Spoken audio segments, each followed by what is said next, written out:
पूरे देश के लोगों को, तमाम ठग कंपनी और क्रेडिट कोऑपरेटिव सोसाइटी के लोगों को एक साथ जोड़ना ही बड़ा मुश्किल काम था।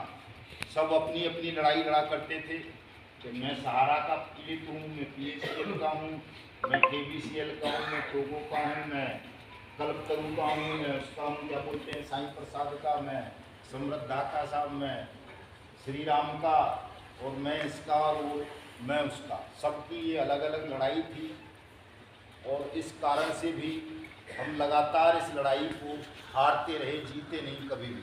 ठगी पीड़ितों के जितने भी आंदोलन चले देश में आज तक, वो सब धराशायी होते गए, जीते नहीं कभी भी आंदोलन का। उसका सबसे बड़ा जो कारण था वो यही था कि हम लोग अलग अलग लड़ते थे अपनी इस पीड़ा को, जो सबको एक जैसी पीड़ा थी कि सबका मेहनत का पैसा डूबा है, या सब कहीं ना कहीं अपमानित हुए हैं जो हमारे एजेंट साथी। सबका एक ही दर्द था, एक ही दुख था, एक ही पीड़ा थी, लेकिन इस पीड़ा को हम सामूहिक स्वर नहीं दे पाए और इसका लाभ हमेशा ठग उठाते रहे या सिस्टम में बैठे हुए बेईमान लोग उठाते रहे।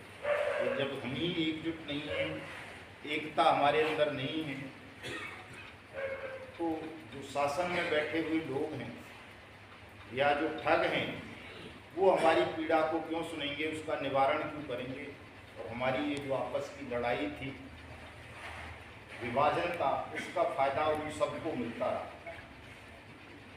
लेकिन जब हम इस फील्ड में आए, बाइक को टैक्सी स्कैम को लेकर के आए थे, हमारी भी उससे एक ही कंपनी के लिए लड़ाई थी और सबके लिए लड़ने का कोई विचार नहीं था। लेकिन धीरे धीरे पता चला इसी बाइक को टैक्सी स्कैम के कारण ही कि ऐसी तो लाखों कंपनी है देश में और करोड़ों लोगों को लूट रखा है। सहारा जैसी कंपनी भी संज्ञान में आई, तो जिसका इतना नाम है, जिसके यहाँ प्रधानमंत्री तक जाते हैं, तमाम हीरो हीरोइन, फिल्म स्टार और ये और वो सब पड़े रहते हैं, वो भी ठग है, बेईमानी करता है, लोगों को चीट करता है। उसके लोग भी जुड़ने लगे और तमाम आप सब लोग जुड़े। मैं समझता हूँ आज से पहले कभी ऐसा नहीं हुआ होगा। इतनी कंपनियों के लोग, इतने राज्यों के लोग, कई भाषाओं के लोग, अनेक क्षेत्रों के लोग कभी इस समस्या पर चिंतन करने के लिए, इस समस्या के समाधान के लिए किसी एक छत के नीचे बैठे हुए। वैसे तो कई कई हज़ार लोग बैठे हैं, लेकिन वो किसी एक मसले को लेकर के कि भाई ये PACL के लोगों की लड़ाई है, ये सहारा के लोगों की लड़ाई है। लेकिन आप जितने भी लोग बैठे हुए हैं आज यहाँ, मैं समझता हूँ लगभग 300 लोग इस वक्त आ चुके हैं हमारे इसमें। यहाँ उपस्थित नहीं होंगे, लेकिन कुछ कमरों में होंगे, कुछ कहीं होंगे। आप ज़्यादा नहीं तो 3 करोड़ लोगों को ज़रूर रिप्रेजेंट करते होंगे। ऐसे ऐसे